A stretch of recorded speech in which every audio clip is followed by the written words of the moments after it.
दोसर के दैले बारू। कैसे समझाई प्यार के मतलब बारू दूसरा पे फिदा। ए जान मारा तारू गोरी छोड़ के हमारा, जान मारा तारू गोरी छोड़ के हमारा।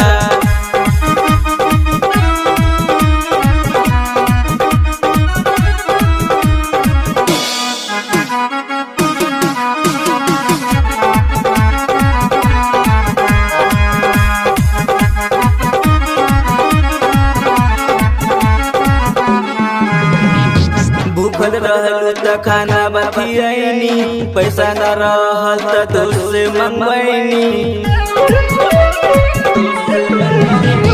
भूखल रहल त खाना बखियनी, पैसा न रहल त दोस्त से मंगवैनी। मनुष्य के दुख देख का फायदा मिलल यो बता गोरी।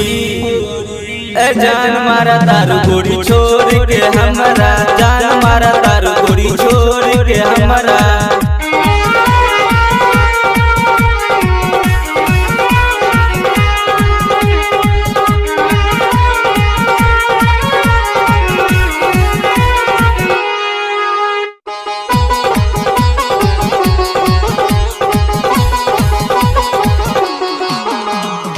आज कहतारू की प्यार में की करत, दिन भर रहलू हमारा पे मरत।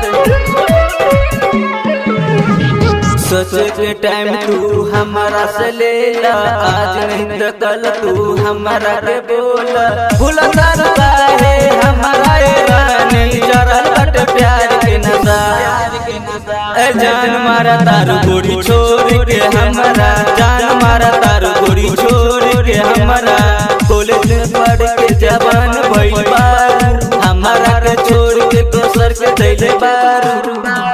कैसे समझाई प्यार के मतलब बारू दूसरा पे फिदा। ए जान मारा तारू गोरी छोड़ के हमारा, जान मारा तारू गोरी छोड़ के हमारा।